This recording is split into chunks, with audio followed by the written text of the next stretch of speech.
I have a business background and then also an understanding of like operational management and like kind of like how to complete projects, like project management. I have a good understanding of that. And that's what this stuff is, like artistry, like true artistry and mastery is like you're like a project manager for yourself, but you're doing everything. You're doing the setup, the actual creative process. Because I can write a song in like an hour, but that song is not done. It's got to be mixed, mastered, like edited, special effects, this and that. That's the stuff. It's the post production in a way that takes more time. But imagine you've got 70 tracks in the back burner that you're working on over a period of time.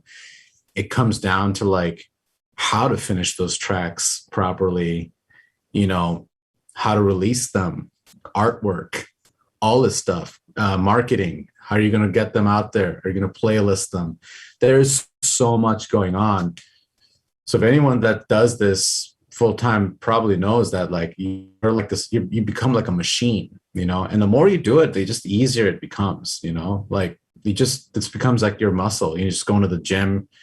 I go to the gym and write songs kind of, it's like I do it every day, like it's like you're doing your push-ups, I'm doing my riffs and, and I just absolutely love it. Like I couldn't really do anything else right now. You're listening to the Freio Music Podcast. To the Freio Music Podcast.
My name is Taz Rashid, artist name DJ Taz Rashid, and I'm currently I just moved down here in Florida. I'm in Clearwater Beach, Florida. It's outside of Tampa.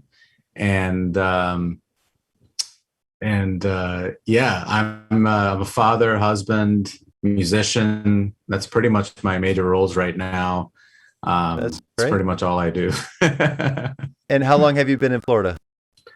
It's a good story. We came down here end of last October, like right around this time. Like it's been just about a year, and we came down here for a 2-week vacation. We were just like, let's get away from the Chicago, just the Chicago vibe, because like it was a weird year of COVID, and we have a 2-year-old who's going to be 3 in a couple of weeks, and we knew things were going to get closed down because of what was happening. We were like, let's go to Florida for like 2 weeks, just spend some money and just enjoy like a nice Airbnb on the beach. Well, that 2 weeks turned into 2 months, which turned into 6 months. And we just stayed down in Florida. We ended up selling our home in Chicago and we moved down here, and now we live here. And it was kind of one of those decisions we made very naturally. It wasn't forced, and everything kind of lined up. And luckily, being a musician, I can kind of make music wherever, and my wife's a therapist. So we're grateful that we were able to do that. That's awesome. And are you like a beach person? Oh, absolutely. I love beaches, parks, just nature. I can't say that I go like all the time, but like we do go like weekly or every 2 weeks or something like that. So yeah, for sure. Love the beach. A lot of inspiration on the beach from music. It's just a lot of creative energy out there. Yeah, it's an interesting time, 2020, and how all of the amenities in the cities really just shut down. I remember walking down Main Street in my city at like 9 p.m. on a Saturday, and nothing was open. And it felt like a ghost town. It was so strange for a bit. So to move to a place that you enjoy, like Florida, that's great. Yeah, we're new to this area. It's a new life, totally, tropical living, and we're just open for it because it's like, when else would we do something like that? Time is now, and realize like, yes, we have some family in Chicago. I had some friends and some contacts, but like we can always move back if it doesn't work out. And it's just time and money, that it takes to like move somewhere. But like, you can figure it out. But like the experience of having a child go through their like early ages in this kind of life, like that stuff you don't get back. So we were like, let's not sacrifice that. Let's make that as best as we can. That's amazing. So let's go back to when you were a kid. What first got you into music? I grew up in Bangladesh, and people aren't familiar with where that is. It's a small country next to India. And it's a very it's like Indian culture, kind of that kind of music. So music is like part of life. My family comes from like, they're all like musicians and artists, but like as hobbyists, none of them are really like full time. Like that's especially in the Southeast Asian culture, like in India and Bangladesh. It's like you're supposed to be like, a doctor or an engineer kind of thing. It's not like, oh, he's going to be a DJ, like, or a musician, or like those things are kind of just like thought of as like a side fun kind of like hobby, passion kind of work, not really like something. So like my family, they're all like these engineers and doctors and business people, but they all like, a lot of them played instruments, sang. And so I was always around it since childhood, so it's kind of cool to have that. And what was the first instrument that you gravitated towards, or that you picked up or were taught? Yeah. Keyboard. Piano. Like I remember figuring out songs by myself, like second grade, third grade kind of time, just like figuring out, like, I remember one song was like the Beverly Hills Cop theme, like Axel Foley, bum, bum, bum. But I remember like figuring those notes out, and I was just like, this is amazing. Like this is before like taking lessons and stuff like that. But it was like this like natural addiction to like wanting to figure out melodies and stuff like that. Yeah, huge discoveries as a kid too, when you start realizing that you can make, those awesome songs that you appreciate. Totally. So when did you start transitioning from mimicking others or other songs or learning other songs to starting to develop your own styles on the, maybe incorporating the computer? Yeah. What was maybe I'll be honest, like I never stopped mimicking. I'm still now, like I would say, like listening to other people because like by mimicking others, you find your own sounds even more. Even if I feel like I found a sound or a niche or an audience or a certain style, I'm still like always trying to challenge myself of figuring out what others are doing and continuing that. But to answer your question, where you're asking for, I would say like I really started writing music and producing music in just the last, like, I don't know, 5-6 years, and really getting into it like 2017, 18, and onward, because it's a total journey. It's not like I was just like, I'm just going to do this. It led up to where I'm now, where I can say I'm a full-time music producer. When someone asks me like, what do you do? Like, this is what I do, like I don't have like another job there. All my, work relates to my music production, DJing, stuff like this. But it takes a process to get to that. And I'm grateful that I was able to get into DJing first, as far as like what I do now. I played my instruments, but I wasn't really producing when I first started DJing, which is around like 2011, 12. And I played a lot of other people's music, but that I was mimicking styles at that point, in a way, if you want to think of it.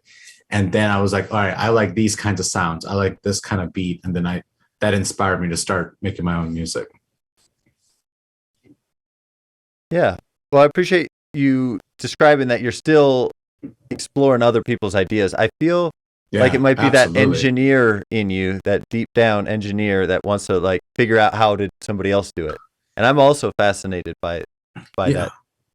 Yeah, I think it's part that, but for me, I personally just really love different genres, different like I love world music, but I also love like modern production, like pop style, like rock music. Like it's just like some artists, they want to have like one sound, like this is my sound. And I think that's amazing and great.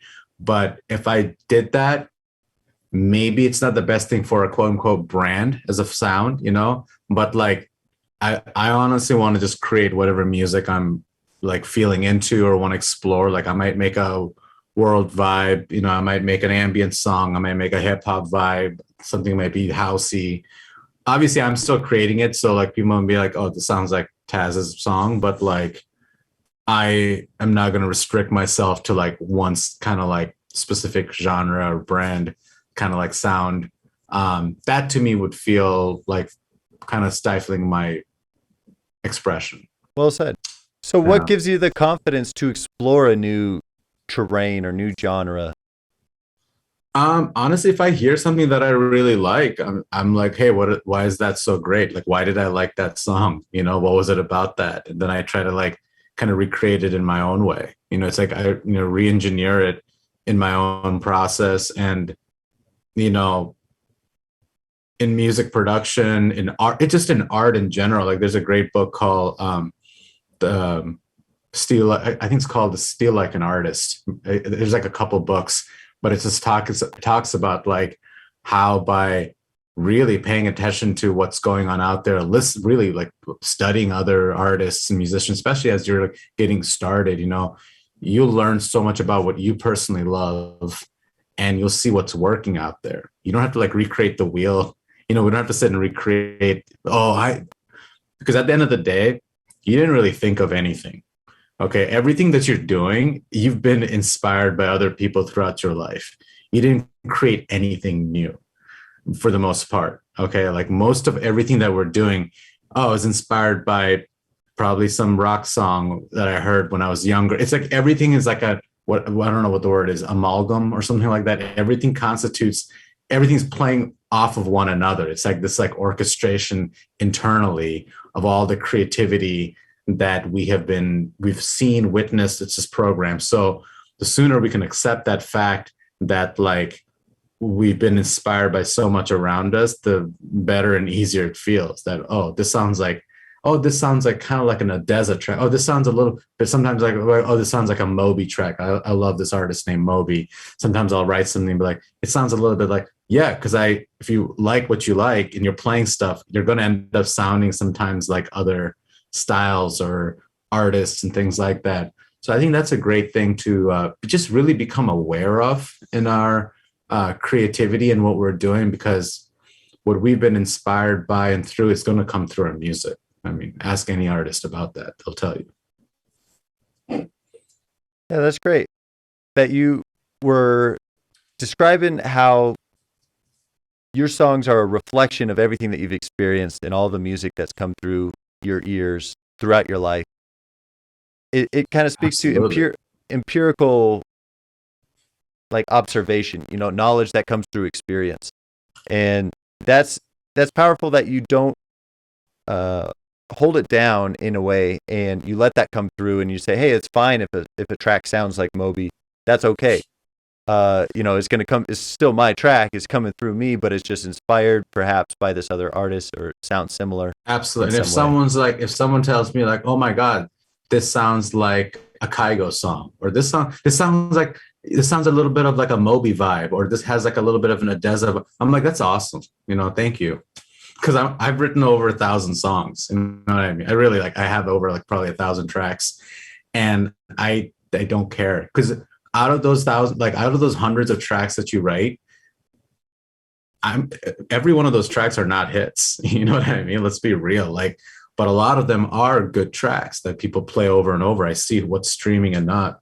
So my thing is like, it's like a big filter. Like you just have to just keep writing as much as you can, do whatever you can. And then the great ones will start shining through, and it was an interview with Moby where he would say like he would write like 40 tracks, and out of those like one would be great or something like that, and so I just keep writing, and I just, with the way modern day like music like releasing, I just like I make sure it sounds great and I'll just release it, like I'll finish the song, complete it. If it's a complete trash track, I won't, but like I'll try to like make it work. And how do you keep a positive spirit when you see that track that you put so much effort into, which you thought was going to be like the track of the album, but it ends up being something else?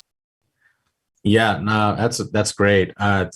That happens like all the time, where you'll have a song and like it's one of the simpler ones, or the ones you like maybe wrote quickly or didn't spend a lot of time on, that people are loving, and then there's maybe one track that you spend a lot of time on, that's getting no track, and that happens, and it becomes a personal journey of staying true to, if you personally like something as an artist, like you're like, oh, I personally love that track, but it didn't do too well. I don't really have, I'd have to think about if I have an example like that right now off but that's, you just have to like take a deep breath and move on to the next song pretty much before getting too caught up, because that's the other thing with someone like me who's writing a lot of music and releasing a lot of music, is that I don't have time to get hung up on like one or two songs, because I've got literally like a lot of music that I'm working on for like, that's coming. So it's like, I can't even get into that internal drama of like, now, if you're an artist that has released like 10 songs a year or like one album a year, like go the old traditional way, maybe like, then yeah, I could see someone getting hung up on that when you spend a lot of time in studio, studio energy, money, whatever, campaign, that can like, because it's an investment. It's like, oh, that was an investment of time, energy. For me, I think like every song I write, it's an investment of my personal time, but I know that in my lifetime, I'll maybe make like $500 to like $50,000 on a song. I don't even know, or more. So for every song that I write, internally in my head, I'm like, I'm going to make at least $500 on this track. Nice. So you're ringing the cash register every song you publish. I'm just absolutely like in my mind, I just, and it's a lifetime. It's not like I'll see that X amount of dollars, like the day I release it, it could take 50 years, maybe. I don't even know how music's going to be listened to in 50 years, but it's every song is an investment into your future. If you're full-time, every artist, this is how every artist should think, is that like, yeah, you're creating your art, but if it's your livelihood, if you understand marketing and you've got an audience, just know that whatever you're creating, if it's going to generate some sort of income, that in its lifetime, if you can make X amount, and it gives your mind a sense of like gratification instantly, being like, hey, I'm working on this song at 2 a.m, but this is going to make me at least $500 or whatever. You tell yourself what you need to tell and feel good about it. And you won't feel like anything's a failure. The failure is when you don't do it, or you don't finish the song and you don't release it. Then even then it's not a failure, because you learned something in that process. The whole idea of failure or a loss, it's mainly like stuff our mind makes up. I really just don't even believe in that. Like failing is really like not even an option. There's no such thing in my mind. And there's no such really thing as loss either, because if you believe in living in abundance, everything is a learning lesson, because you're gaining wisdom through that. So you just shift your personality around, or perspective around that, and like it's all just a fun journey. Yeah. Well, you said a few things that were substantial understatement, and that was that you make a lot of music. This year I was going through, and by the way, for those listening, we've got 2 months left of the year.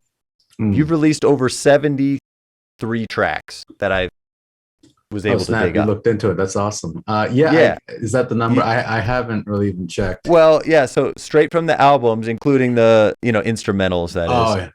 And my remixes and stuff like that. Yeah. Yep. And then there's a EP as well. It's but that's an impressive body of work. Have you experienced an explosion of creativity over like lockdown period, or has this been in you forever?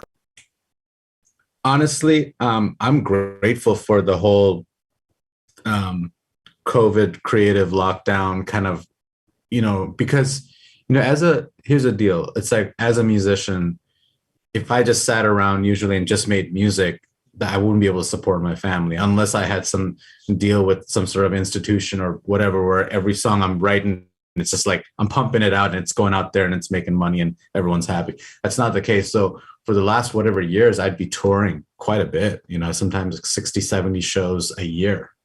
It's quite a busy, that's a lot, figure how many weekends there are. So I'd be like sometimes doing multiple cities. But I'd always come home during the weekdays. So I'd just make sure I see my family, but I would be gone a lot of weekends. Anyway, since that went away, think about all that time I'm not traveling. So I'm home. And when you're home, it's like, you just go to your room and make some music and you can go back to your, like it's just, you get creative around how to use your time, or at least I did. I can't really complain because I would just figure out when to like work and just write music. And, I have a business background and then also an understanding of like operational management and like kind of like how to complete projects, like project management. I have a good understanding of that. And that's what this stuff is, like artistry, like true artistry and mastery is like, you're like a project manager for yourself, but you're doing everything. You're doing the setup, the actual creative process. Because I can write a song in like an hour, but that song is not done. It's got to be mixed, mastered, like edited, special effects, this and that. That's the stuff. It's the post-production in a way that takes more time. But imagine you've got 70 tracks in the back burner that you're working on over a period of time. It comes down to like how to finish those tracks properly, how to release them, artwork, all this stuff, marketing. How are you going to get them out there? Are you going to playlist them? There's so much going on. So if anyone that does this full-time probably knows that like you're like this, you become like a machine, and the more you do it, the just easier it becomes, like this becomes like your muscle. You just go into the gym. I go to the gym and write songs kind of, it's like I do it every day, like it's like you're doing your push-ups, I'm doing my riffs and, and I just absolutely love it. Like I couldn't really do anything else right now. And being able to write music from home, it's great because I get to see my like daughter, like today, like something happened where she was supposed to go somewhere and play with one of her friends, but this friend was like sick, the runny nose. So my wife calls me up. She's like, "Can you take her to the park?" It's like 11 o'clock. I'm in the middle of a session. And I was like, all right. And I could do that. Hit save, go to the park for an hour and a half, and then, come back to what I was doing. I have that flexibility. So yeah, big time organization. That's one of the hidden secrets of successful, artistry, is like being really organized with what you do. And when you say organized, I imagine the file management is crucial, organization within each project, but what else that other people might overlook typically? Really just an organization of file management, all that. Yeah, like I honestly, like I could probably get better file management, but I know where everything is, like I save things on Dropbox, Google Drive, it's on my hard drives.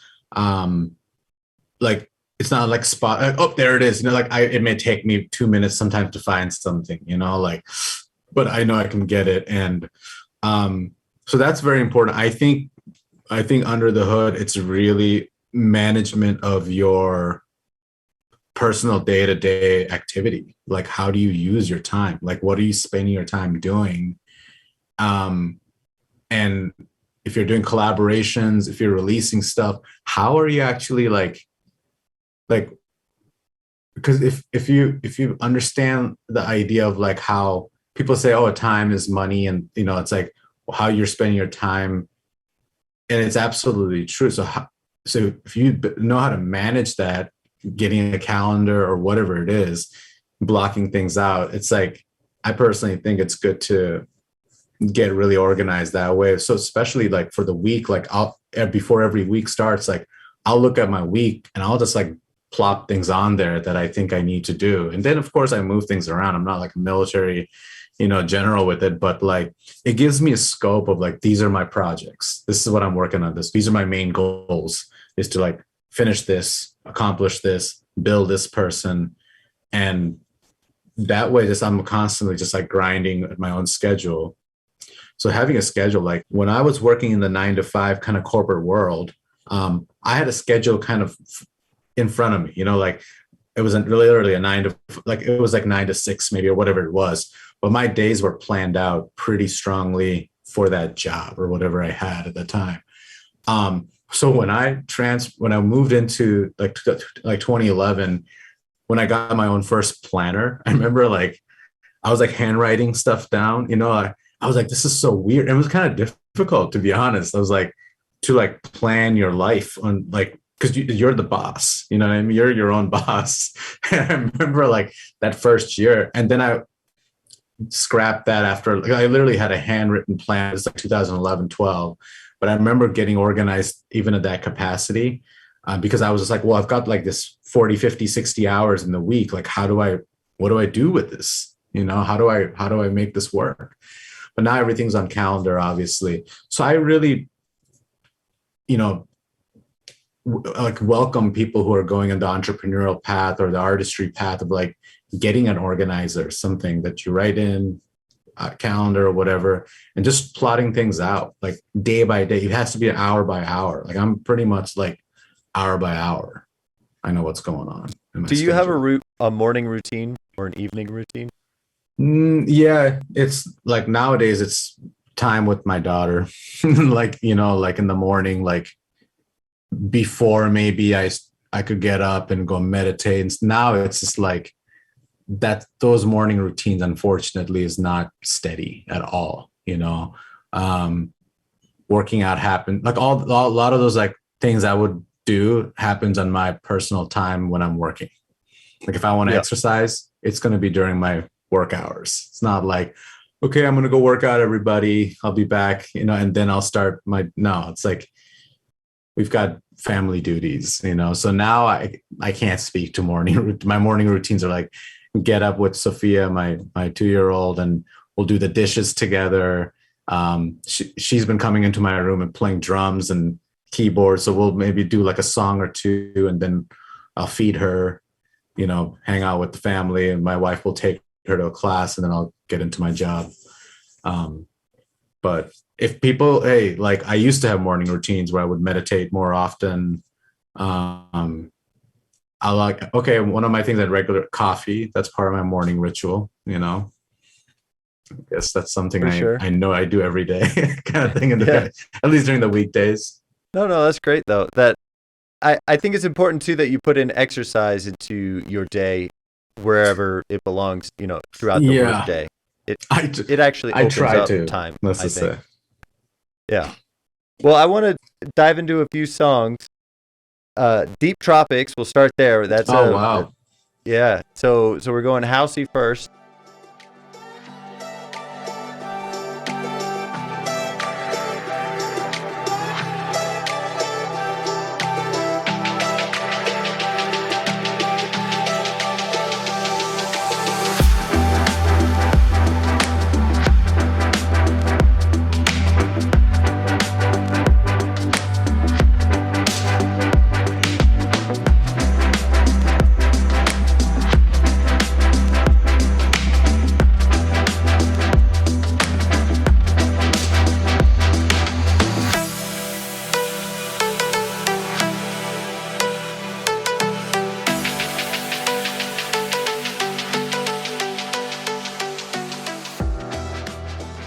There's a bunch of like vocal samples.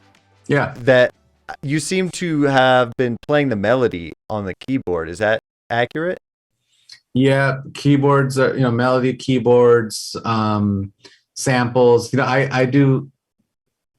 I don't even remember. Like, I mean, like where the vocals. Yeah, like I were didn't the record those vocals vocals. mapped I use, to the keyboard, and then you were able to play them? yeah, vocals sometimes, like sometimes if they're vocal samples from different instruments that I have where you literally just play them, and there are other people that have they're like royalty free type stuff. Um, there's a lot of different platforms and software out there that you can get access to that you can like use samples, of really well sung kind of like stuff that other people did. And that's part of like, music production is like you take that and you add your own effects and do whatever you need to do, chop it up kind of stuff. Well, speaking of some effects, there's like a wavy, washed out sound that's like very distant.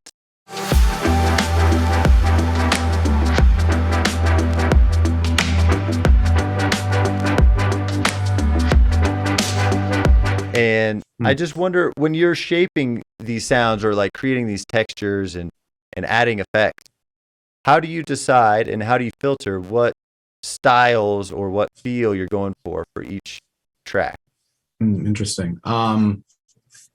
Yeah, like the way I write music, okay, so let's talk about my audience before I answer that. So my audience is like I create a lot of music for people who do yoga, who may do fitness.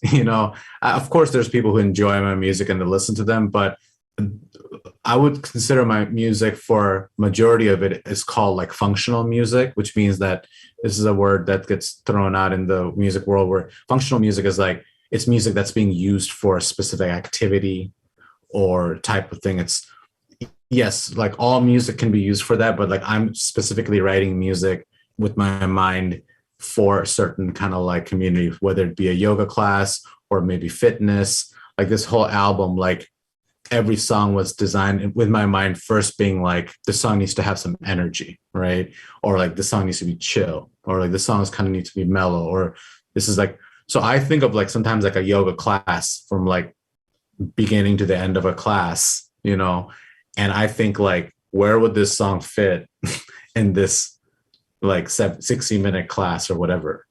And I'll a lot of times write the song before I even write it. I'll be like, I want to write a song that will fit in like the middle of the class or in the end. So like that Deep Tropic song, that's kind of like, it has like a beat. It's not like a super mellow, chill song. And it's got like some synthesizers that I kind of designed that are like, it's got some beef, like meat to it, in a way. So that was designed for a section of like, say, a yoga class or a fitness class where you're moving, you need more energy, you're dancing, So I even made that like song 10 on the album, because that's towards like the middle of class. And if you see the song after that, The Good Life, which has actually been doing really well, that's way more chill. It just goes like super kind of, because it's like, so that's like almost the Deep Tropic song, I would say was almost like maybe like the hardest it'll get, and then it'll kind of like chill out. Yeah, maybe it's like the second peak, or something like that. Yeah, it seems like a pinnacle, and I appreciate you describing how you place them into the course of a class and you think of them over the timeline of a session. It's very like niche specific. Obviously, someone's listening to this podcast and they're like, what the hell is he talking about? Like, yeah, well, we're going to bring it out of context, but check it out in your next yoga class. Yeah, exactly. Tell your teacher. Yeah. But I also think that you're pushing yourself into, because it doesn't really sound like that track in particular, I would say, is not typical of your body of work, or it seems out there. It seems like you're pushing yourself into the unknown. Yeah, I mean, especially those synthesizers I use, they're like, kind of has teeth, like it has like a flume, that group, or actually he's just a producer. His name is Flume. He's popular, very popular, like maybe 5-6 years ago. It has some synthesizers that sounds like Flume, and that's not my typical sound at all.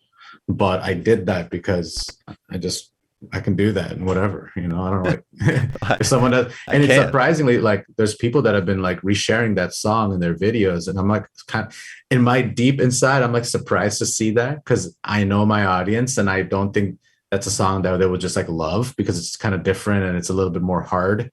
But for me as an artist, I have to get different stuff out there. Again, it's like if I didn't release it, I would just be like, maybe would it have done great? Would it have done horrible? I don't know, So it's Yeah, like and I don't at want the to play same it time, safe.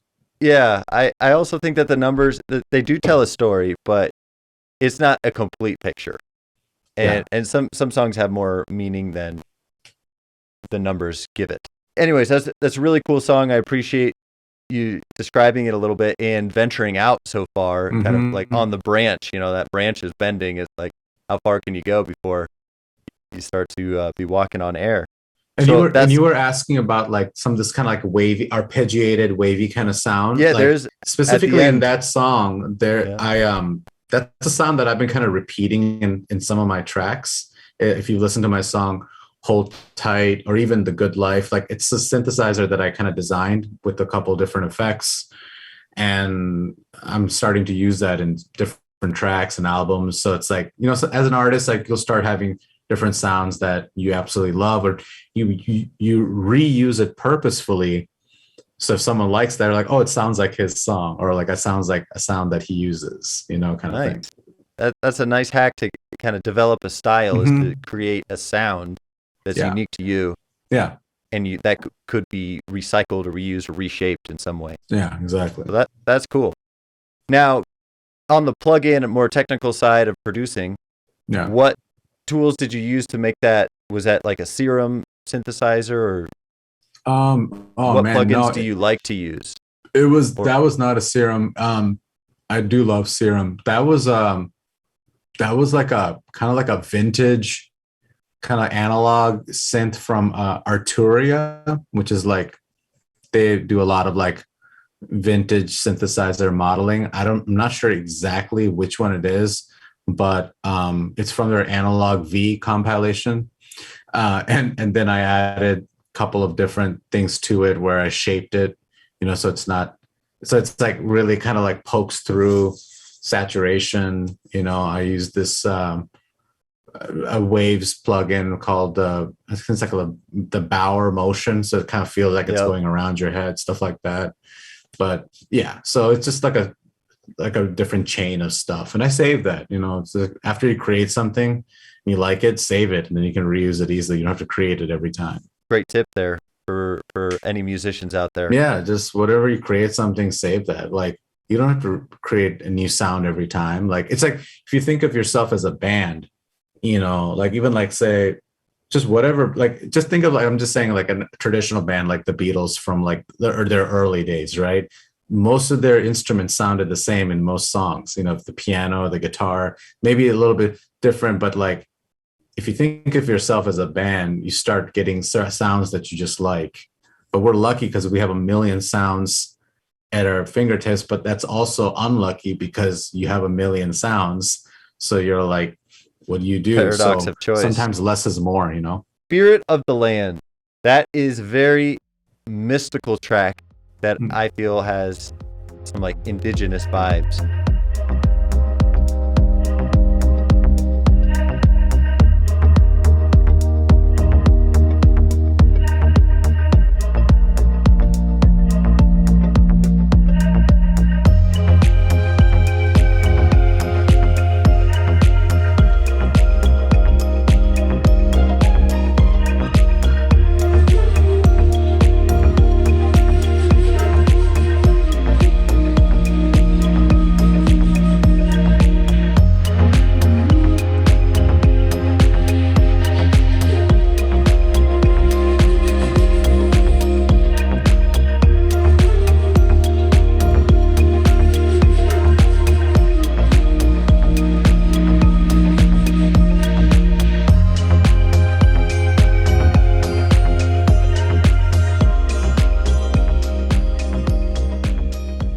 What was the inspiration behind it, and how did that track come to be? Oh man, I just wanted to create like kind of like a deep house, kind of like in like more of a tribal feel. You know, I love the native sounds and that kind of flute playing, and but give it like a modern feel, you know, and like it's very non-invasive, but it has like a strong beat. So like I love using those kinds of sounds to create an experience for the listener where it can be playing in the back. Again, going back to the yoga teacher kind of thing, it's a song that can be playing in your class, but it's not really like too much in the way of like their practice, or if it's a teacher who's speaking over it, and it's not like invasive to that. You know what I mean? It's supporting. Absolutely. Spirit of the Land it's just got such a texture, like a sonic texture to it that really is unique.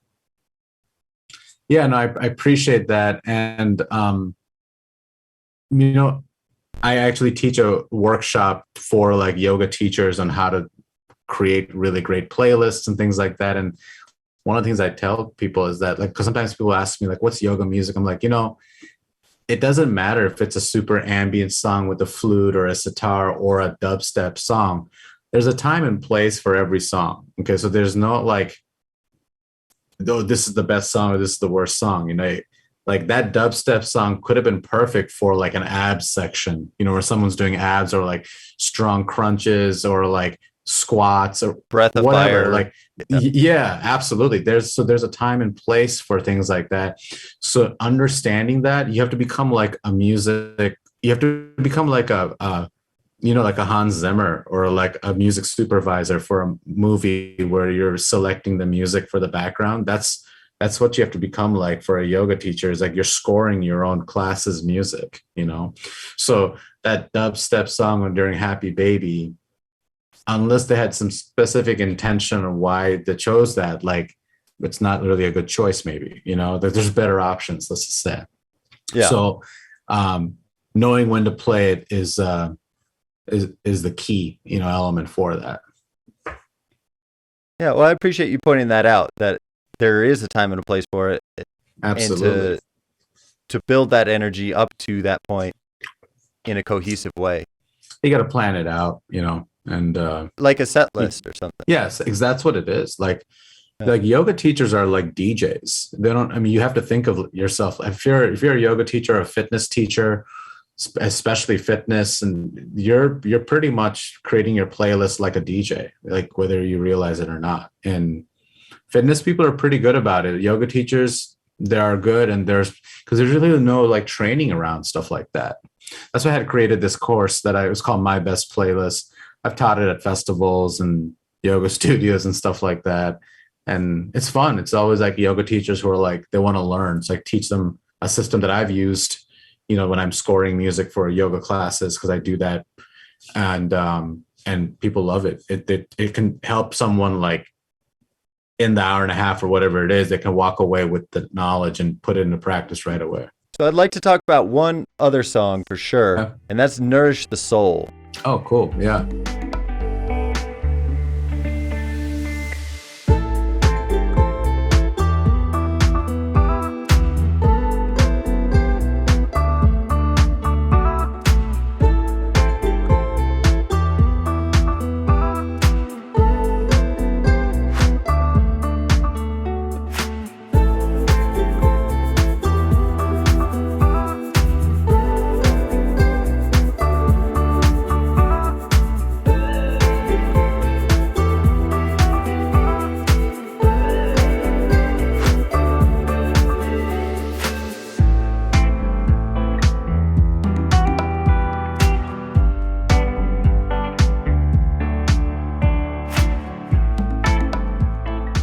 And so, first of all, it starts out, there's a critical guitar riff, and it's like an instant hook.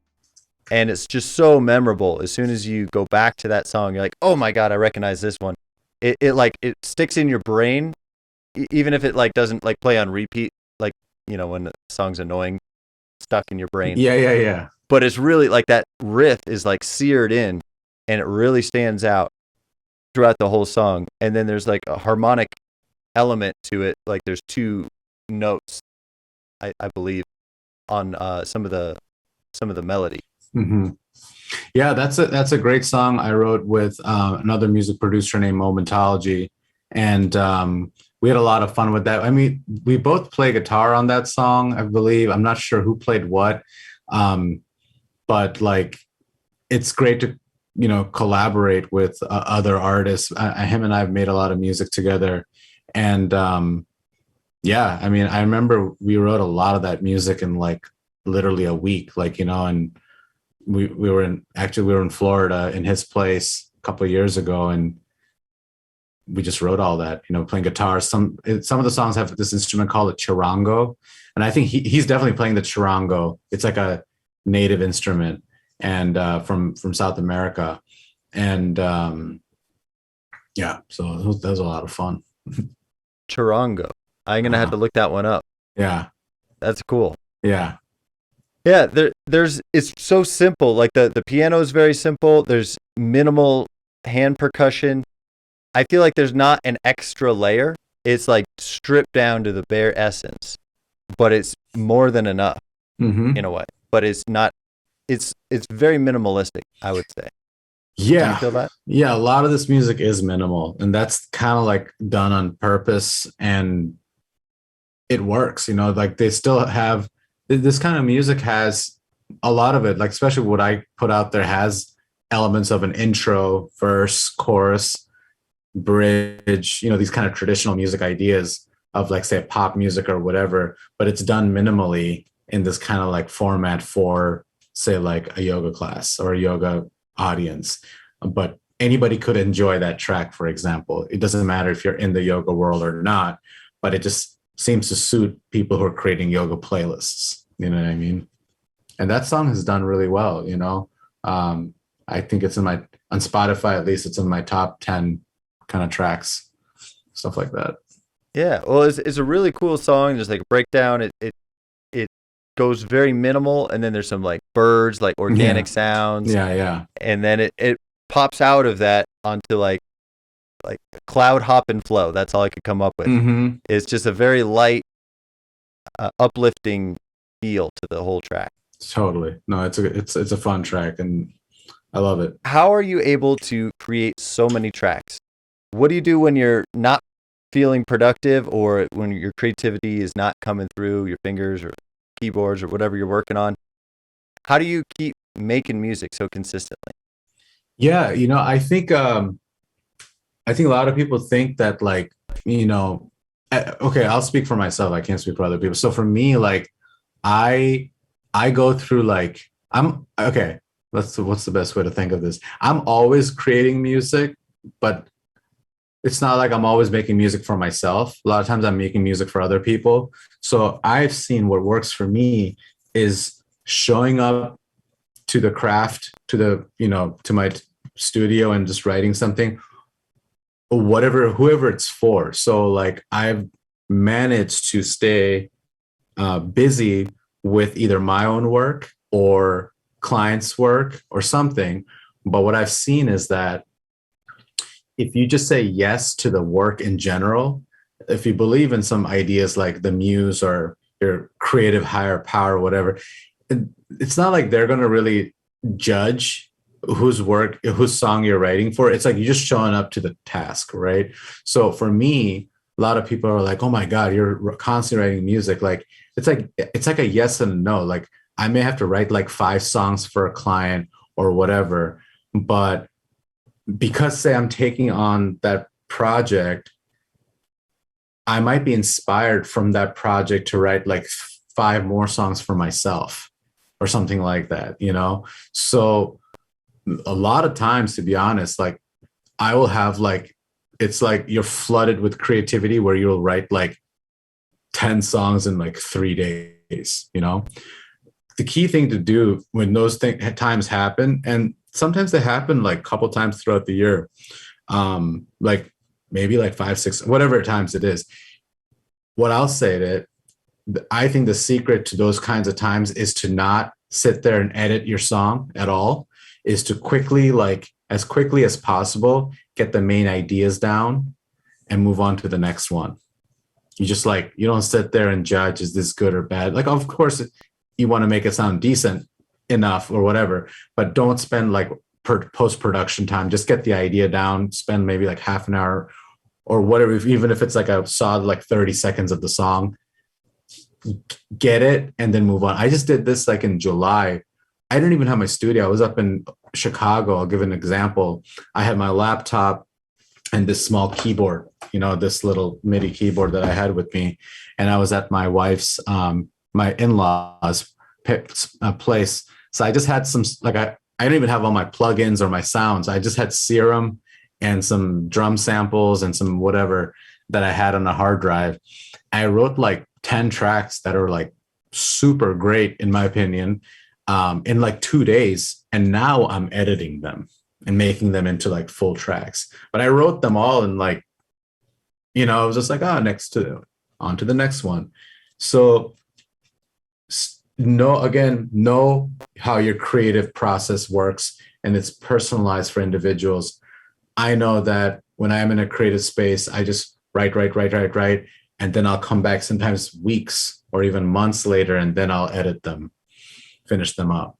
And that process could be happening in 4 or 5 different fronts because of their different groups, collections of songs, or so I'm in like different stages with multiple projects all the time, where like I'm finishing this project up, but I'm just beginning on something else. I'm in the middle of something else. So that keeps you like wearing different hats. Like I'm wearing a mixing hat, or I'm wearing a creativity hat today, or like I'm just giving myself notes, whatever it is. That's excellent. I appreciate that perspective, and that you're able to just stay busy and keep it fresh because you can move to a different project. Yeah. And when you need to take a break, like just know that constantly being around music, it can be draining because you're just doing what am I doing? Like if you look at it physically, I'm just sitting in the chair. If you look at it, I'm doing cool stuff, from my perspective, but at the end of the day, physically, I'm just sitting in a room, sitting in a chair, staring at 3 screens in front of me. You know what I mean? That is not the best thing for your body. So you got to take breaks. Like, so I go, like I said, like I got a chance to go for an hour in the park with my daughter. How awesome is that? Like I'm in nature, running around. That's great. So we'll go on a bike rides, stuff like that. So you got to keep your like creativity going or whatever, but you have to also like walk away from it and get a breath, get some fresh air or go work out or whatever it is. So figure that out. What advice would you give to a young musician starting out today? Learn how to do marketing. And what are some of the best tips or hacks that you've learned on the marketing front? Figure out who your audience is. Most people, they don't know. They're just like, I just make music for people. Like really figure out who your audience is. Create like your audience avatar, and like know who you're writing music for. Like for example, like most of my audience are women actually, between the ages of like 25 and not even like 28 and like 48, 50. They're yoga teachers a lot, so it's like learn marketing, and by learning marketing you learn a lot about your audience, because if you're in the music business, it's like 50-50 music and the business. That's why it says the music business. It's not just music, because if that was the case, a lot of artists, they don't understand the business part, and this is across the platform of any creative work.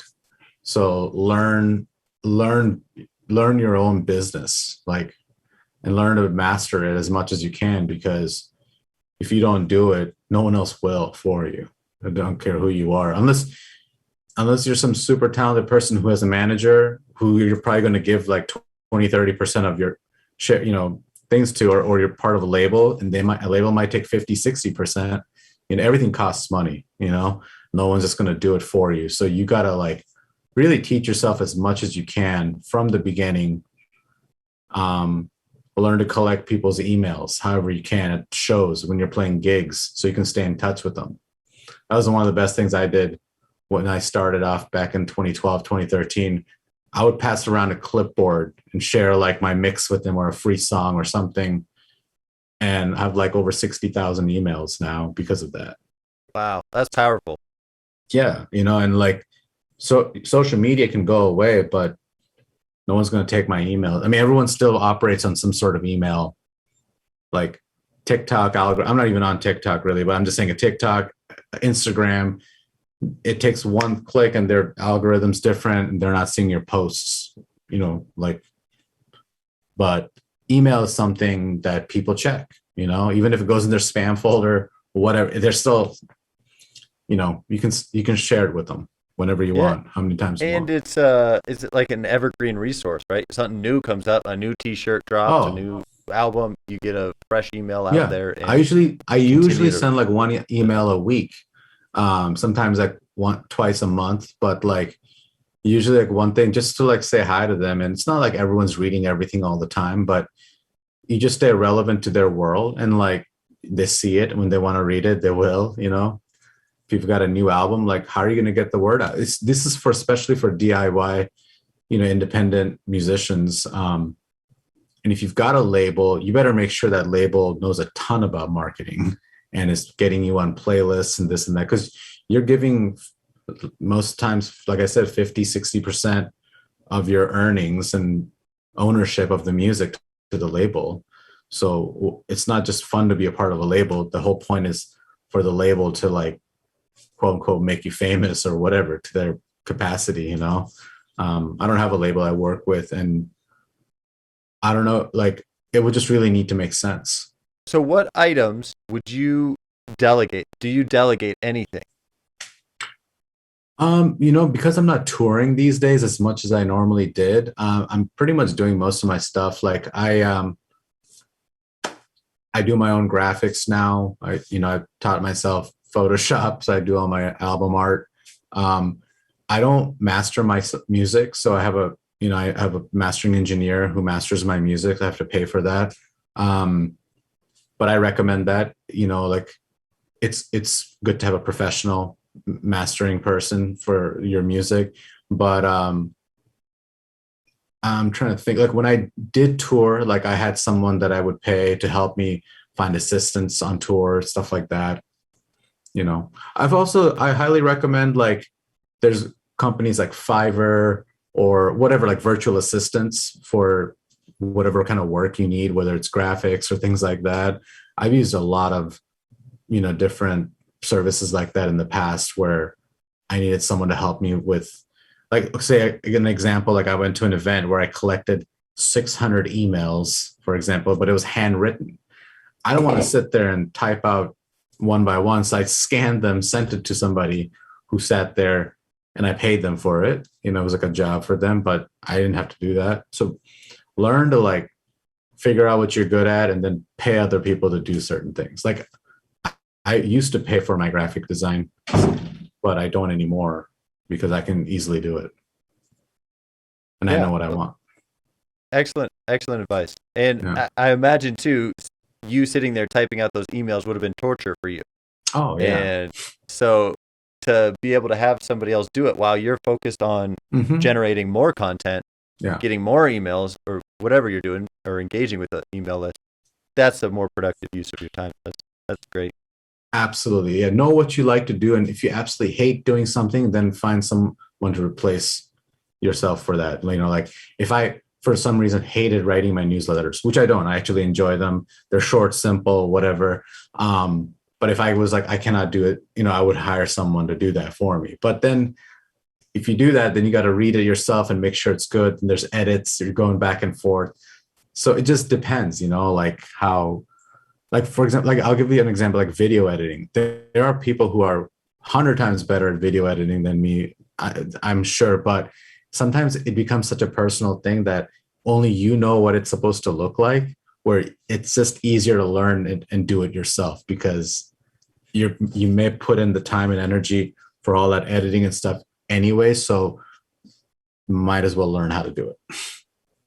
Yeah. Learn Final Cut Pro, whatever. Yeah. In my experience, that's how I felt about the website. I had the choice early on to try and pay for a website or learn WordPress myself. And I chose to learn it. and that made a huge difference. Absolutely. For me. Absolutely. And just the, you know, the ability to go in and do things and edit code or to learn something new. It takes an open mind and a malleable person to embrace all these new technologies, to learn Photoshop, make your own album artwork. That's pretty wild. So that's awesome. Yeah, it's pretty much all tech. All this stuff is everything's like programs and technologies. So it's like the sooner we understand and just like give into that, that like it's not going to just magically happen. Like you got to learn the software. Like if you want to do it, you can pretty much do anything. Well said. What do you think is your X factor? X factor, like that certain something? Yeah, that certain secret sauce for you as an artist. Yeah. I don't know if it's like if the word is melancholy, but I've definitely heard that like a lot of my songs creates this kind of like almost like spirit rising but melancholic kind of like feel, in the music. It's like happy, but it's also like has this kind of like emotional quality. Like you'll hear this in my songs like Gold Flow, which for some reason people like absolutely, it's a simple song. I don't know if you've heard it or not, but it's a very simple track.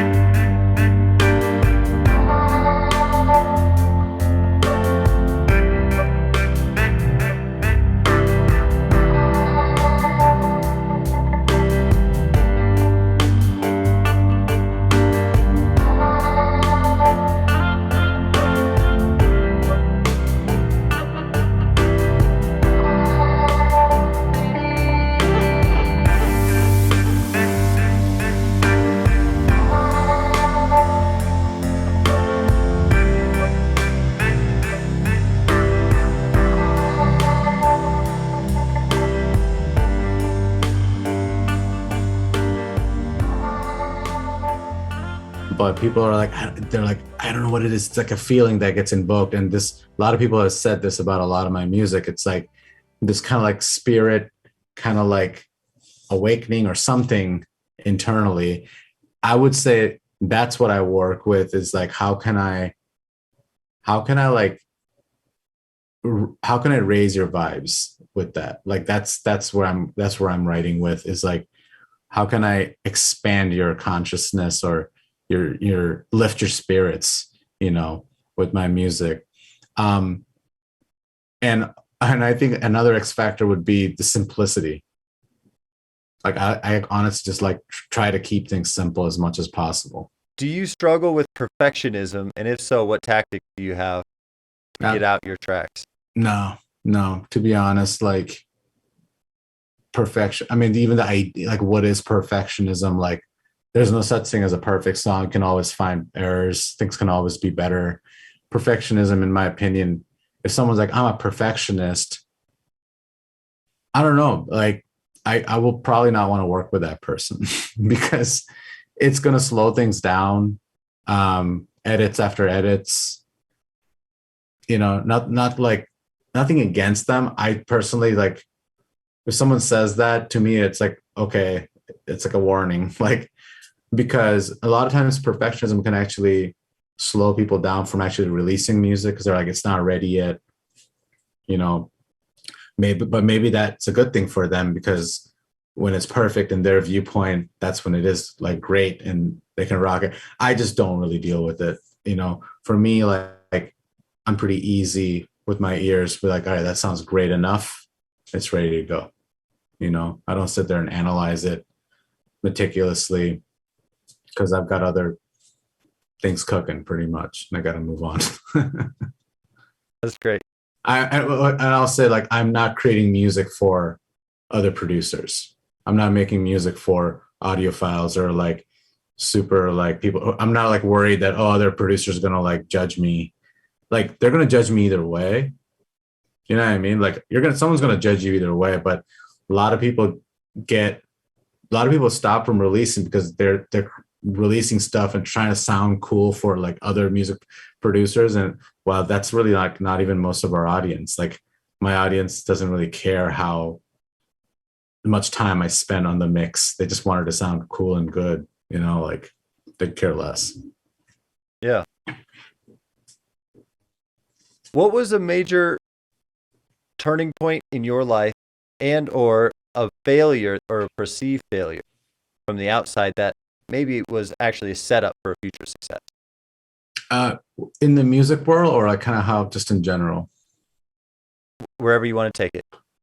I'll give like, maybe there's one that comes to my mind is like when I got fired from my last job in the 9 to 5, like, you know, I actually had a pretty nice like job like that got me out of debt and just like kind of restructured my life. And it was good. 2.5 years. I was like recruiting students in a college, but you know, it just didn't work out and like they fired me. But at the time it felt like, oh crap, like I don't have a job, but I was able to like do what I do now because it allowed me to just really jump off the creative cliff, or you know, just go really deep down the rabbit hole in creating my own kind of reality. But if I wasn't, you know, let go from that job, like would I have done, like maybe I'd still be there and just, you know what I mean? Sometimes like the hard push is what we need. So in that moment, it's kind of like, what do I do? I literally did not know what I was going to do. Like I almost went into like a home healthcare agency business that I was going to be like a big part of, but I couldn't say yes to any of that. Like my whole body was like, you got to do something different, you know? And so that was like not a failure, but it was just like, oh shit, what do I do? And then I went off this like trust path, you know? And another one, I think like I was working with like, kind of like have you heard of a agape? It's like a No, it's I don't not think so. it's like based out of LA. It's a guy named Michael Bernard Beckwith runs it. It's kind of like a love church, kind of like community, open to all paths, like high vibe people. There's a version of that in Chicago. It's called Bodhi Spiritual Center. It's like a spiritual kind of community, you know, and really amazing. People of all backgrounds, big into music, like spiritual teachings, and it was a great community. And I remember like this is like early on, like 2013. I wasn't I didn't support myself full-time as a DJ. I was still doing a lot of different creative work, and one of them was working with music with this kind of institution. And I was going to have this job as a director of their music and like their Sunday production of like music and audio. I was super excited because like I was going to work with like an audio team, do the whole production, and I was like looking forward to it for like a couple months, learning up on it. And they like didn't have their budget. They couldn't like bring me on. And I was like, oh snap. Because like I literally thought that was going to be like my job. But because that happened, I was able to start taking gigs that started coming my way from the yoga festivals. Like I always think like, oh my God, what if that worked out for me? I wouldn't have been able to say yes to all these other gigs because I'd be committed to that organization. So I was like really crappy at the time. But I remember like even those crappy moments, like I kind of just like, this happened like 2008, 9, where I just started trusting life for like, no matter what's happening, it's like everything's happening for a specific path. It's got its own course that it's running, you know, and we may not understand it in the moment, but it's a great deal of like trusting the process, you know, which is the name of my song too. But it really like, you'll see like, if you look at song names, a lot of it's like ahas that I've had, or just like whatever, you know, like, but trusting the process, trust the process. You know, if someone told me like, what's one of your biggest takeaways of life? I'm like, trust the process, because we're fully like not in charge, actually, if you look at it from a grand scheme of like, and I don't want to get into philosophies of religion and stuff, but like, I feel like we're these beings here on earth that's experiencing it. You know, we come to this world and we leave for like 70 years, and we're going through this like journey, you know, how can we expand this experience as much as possible? It's a very little time we're here on this earth, and our soul just kind of like injecting through and going out, and it's just like, how much fun can we have? It's just like around this, like, it's like a party that's kind of just like moving along, and we're moving along the water, and the more we struggle with that process, that's where that suffering happens more, the internal struggle, like that's where the personal suffering mostly like comes up. And I'm not saying it's easy and breezy for everyone has their journey that they're going through.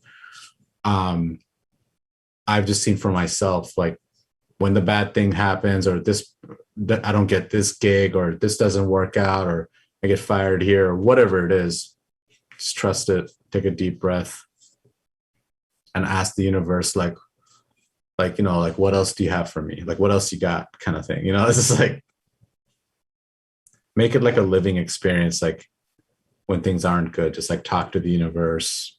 Everyone's listening. There's a few things, but like one thing we can control is our attitude. Yeah. Like that's like that's one thing you can control every second. Like you can choose to react or get pissed or whatever, or you can choose to take that deep breath and like, all right, like how do we grow from, like, it's every moment is a learning opportunity. Trust me, like, I know if you're married, or if you have partner, like that's a growing opportunity right there. Cause like, we're going to be challenged with, not so easy situations, and, that's why I love like being in a relationship, is because like, that's like your best mirror that shows you where you can grow, in my opinion, is like, and then having a child is, it's not easy, you're also going to be shown again how you can grow even more, like you become more selfless, ego gets taken down. Outside of music, what are you into? Obviously you're a family man, you like getting outside, going to the beach. Right now, to be honest, outside of music, what do I love? I love like running in nature. I love like whenever I can travel, I love traveling. Like that's why I love doing what I would do, because I got to go to all these awesome places around the world, especially like mountains and whatever, forests. So I love going out in nature, hiking, mountains, things like that. A fan of like movies, things like that. Watching, I love like dancing too. Like I used to go to a lot of nightclubs, but then I kind of stopped that whole like late night scene. Kind of obviously like I'm more of I would say yoga more like and late night. Yeah, like that doesn't really happen anymore. But I do enjoy like dancing and enjoying moving. Now I'm like dancing with my child, but it's dancing. At the end of the day, it's kind of fun. And as far as hobbies, like honestly, it's really a music. That's like it's like a hobby that became professional. And not that deep into like specific sports or anything like that. I do love art. I think with traveling comes a lot of this like exploration of new cities, things like that. I would say those are main, of course, like food, whatever. Where are some of the favorite places you've been? Obviously, you're from the Bangladesh. I haven't been there in a couple of years, but I think some of the coolest places that my work has taken me are places like Australia, New Zealand, Bali, places in Europe, and definitely America, like American Canada, like a lot of like, I don't know if they're called parks or like places like Aspen. I was just in like Mammoth Lakes, California. And the cool thing with a lot of these yoga festivals that I would play music at, like in Whistler, like British Columbia, it's like they would happen during, say, the summer, in these like beautiful mountain ranges where normally the people go there to ski, in the winter, but I'd be there in the summertime for the yoga festivals with no snow really, and they're just the most amazing like views. So like in America, a place like Stratton, Vermont, Snowshoe, West Virginia, these are all these places that I used to go for a festival called Wanderlust. Yep, maybe you've heard of that. I've been. Yeah, I went to BC. Oh yeah, so you know what I'm talking about. Though that location's amazing. Those mountains. I love Yes, that it is. place. And then Lake Tahoe, that's another one we'd go up to. So there's places like that, and yeah, I really like the experiences in Bali and in Australia.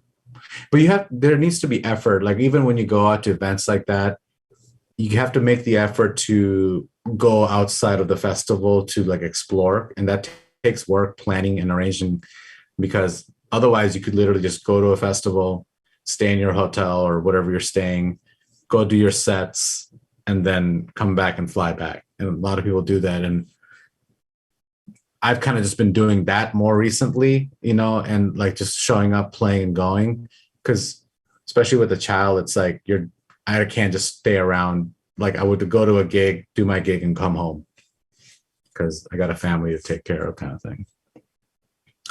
But I'm grateful for all the traveling that I have done. So I feel fulfilled, to be honest with you. My wife and I were just talking about that, like the fact that we've been able to travel a lot, or I've gone around since like 2013 to like 2019.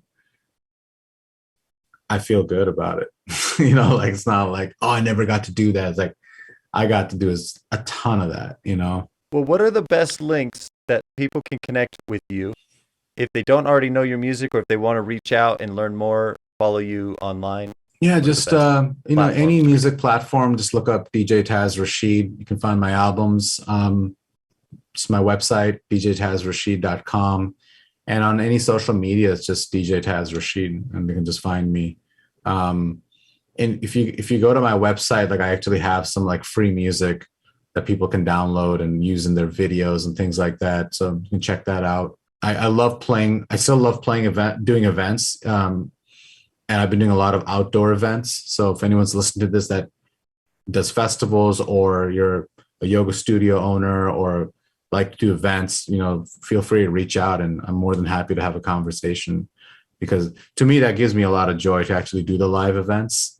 And that's what I've seen is like when I'm out with the community, doing the live event, being there in person, talking to them afterwards, that gives me a lot of joy. It's just like a lot of, because it's like a living experience. They're just not in my room. Like I'm playing what I created in here out there. And I don't know if you're familiar with silent disco or like sound off experience, people wearing headphones. We didn't talk about this, but I'll just share it here because it's a big part of what I do. I personally own 200 headphones, and I do events all over awesome. What's that? I said, this is awesome. We got to dive into this. All right. Yeah. It's something going. That I picked. I started doing like 2000, I think 18 or 17, but I invested in 100 of them, and I started doing events all over with them. And especially the mindfulness community, people absolutely love them because you're listening to the music really clearly. You're hearing the teacher's voice if it's a yoga class or a meditation experience. And I personally love the company Sound Off. My friend runs it out of New York, and they're just an awesome organization.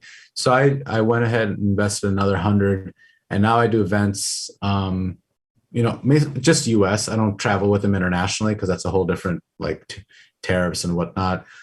But I can easily fly with 100 of them, which is really cool. It's just 3 suitcases, and I fly Southwest usually, and you get 2 free suitcases anyways.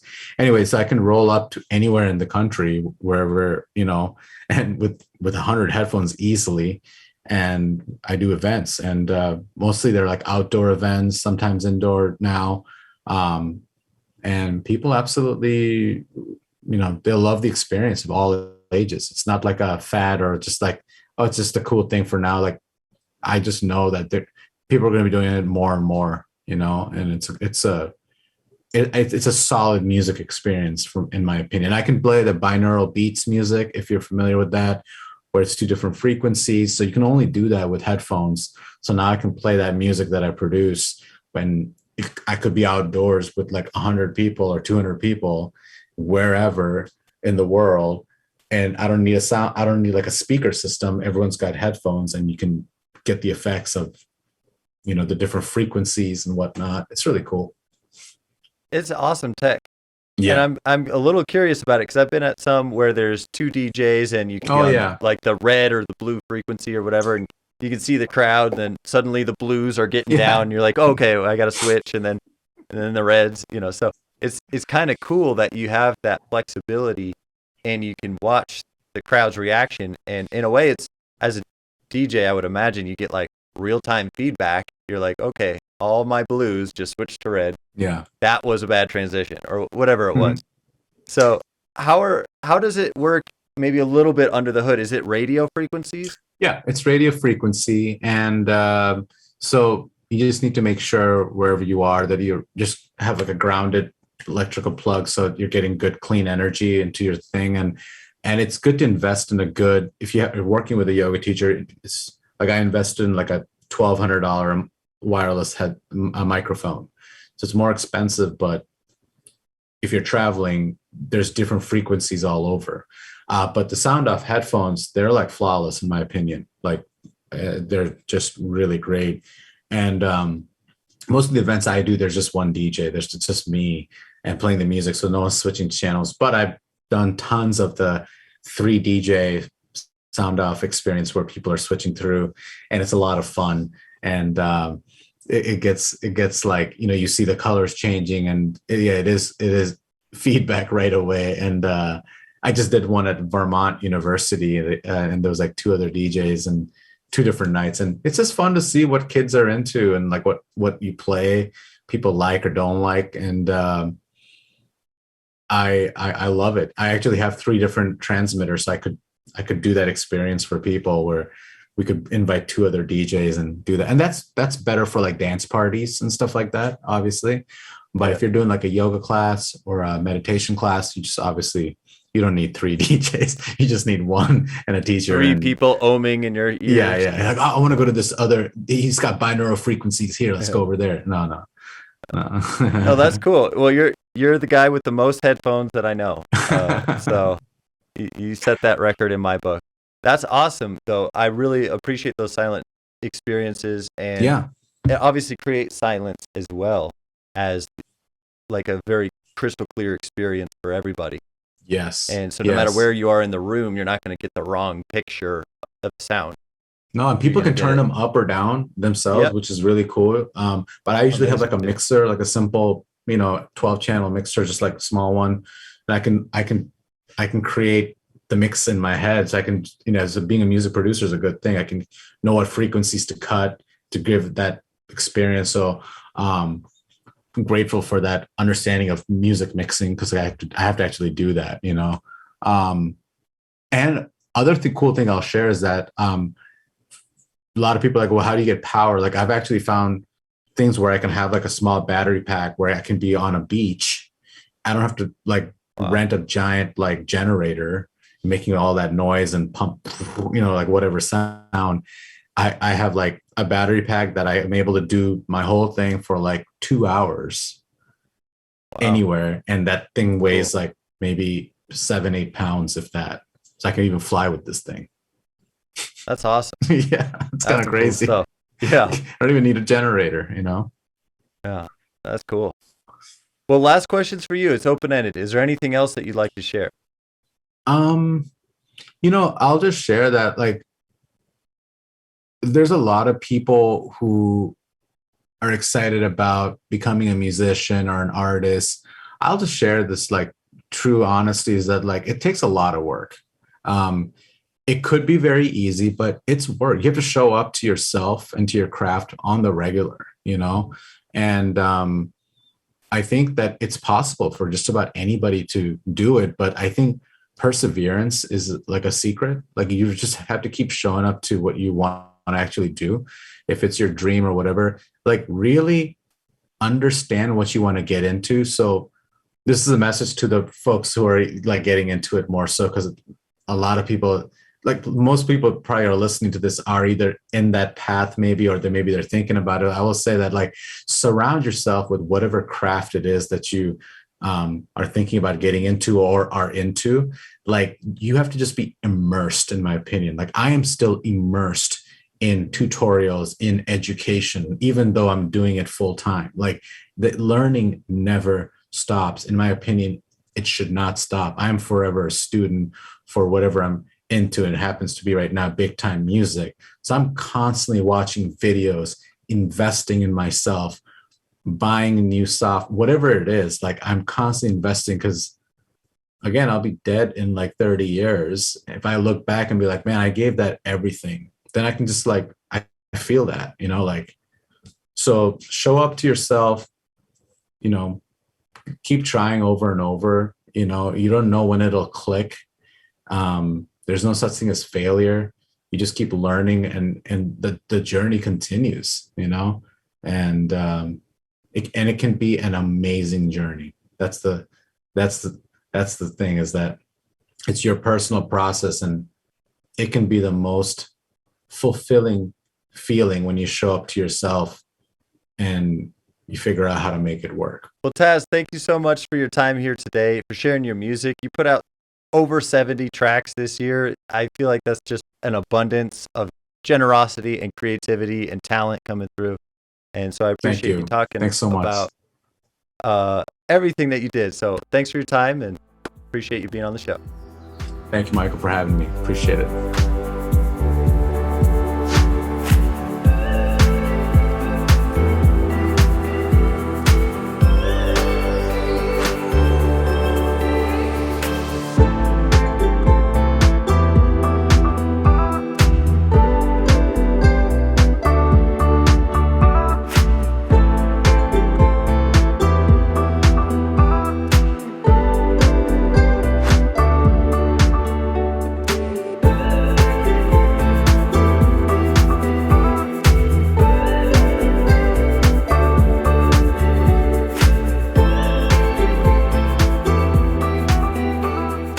Listening to the Freio Music Podcast with Michael Morahan. Be sure to like, subscribe, and hit that notification bell so you don't miss a single episode. And don't forget to share this podcast everywhere. Thanks for listening, and until next time, stay tuned.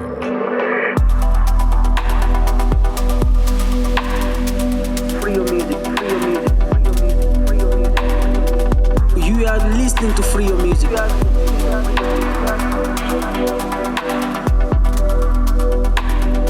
Stay tuned. Stay tuned. Stay tuned.